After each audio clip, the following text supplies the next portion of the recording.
Have you ever found yourself staring at a glowing screen in a dark room, typing and deleting the exact same message a dozen times? You meticulously swap out words, terrified that the wrong phrasing might accidentally offend someone. You bend over backward and drain your own energy to keep everyone else happy, only to reach the painful realization that those exact same people wouldn't even cross a puddle to help you. We tell ourselves we do this because we want to be good people, but when you look closely at that behavior, relying on absolute kindness without setting a single boundary is a quiet form of self-betrayal. When you filter every sentence through the lens of, will they be mad? You're letting their potential reaction dictate your current state. Over time, this constant self-censorship means you aren't acting on your own values. You're just reacting to their projected ones. To break out of that cycle, we have to rethink the ultimate goal.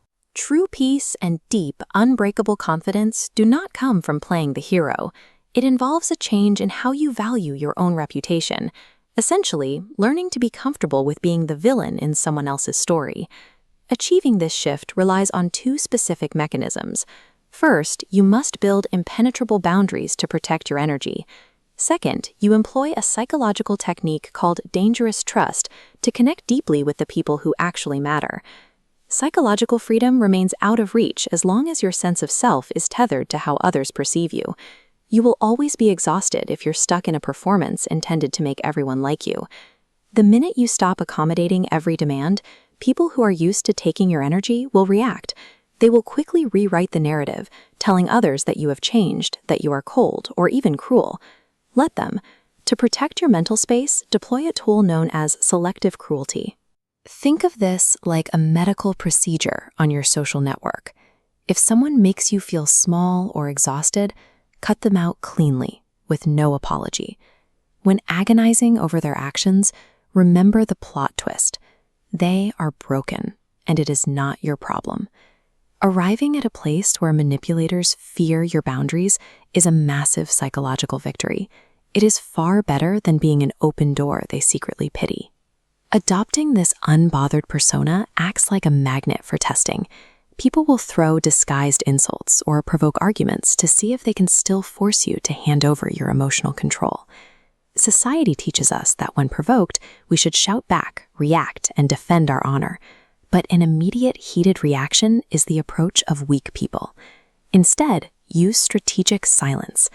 If a former friend or coworker throws a passive-aggressive comment your way, you maintain heavy eye contact and offer absolutely zero verbal response.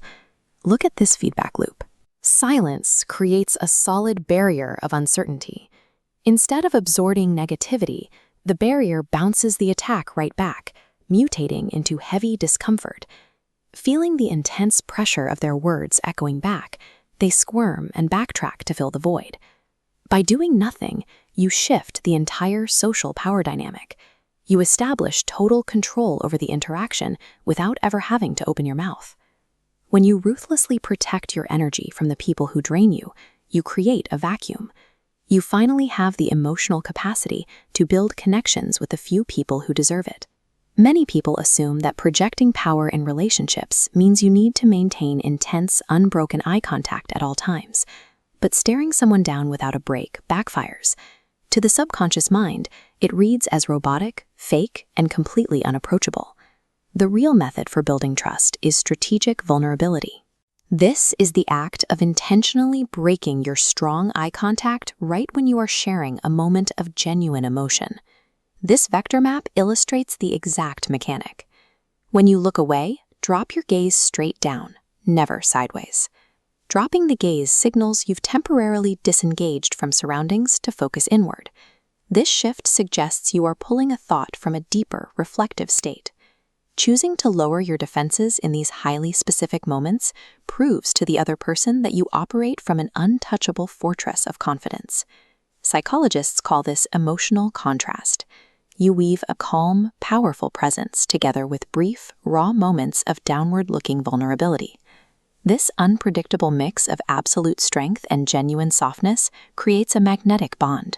You become an impenetrable wall to the outside world, but grant exclusive access to a select few. That is dangerous trust.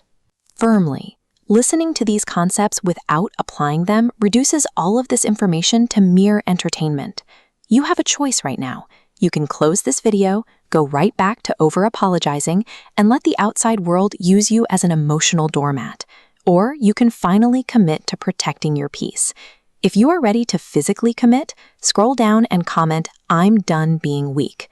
Solidify your decision, stop waiting for permission, and start moving through the world with this unbothered, untouchable mindset starting right now.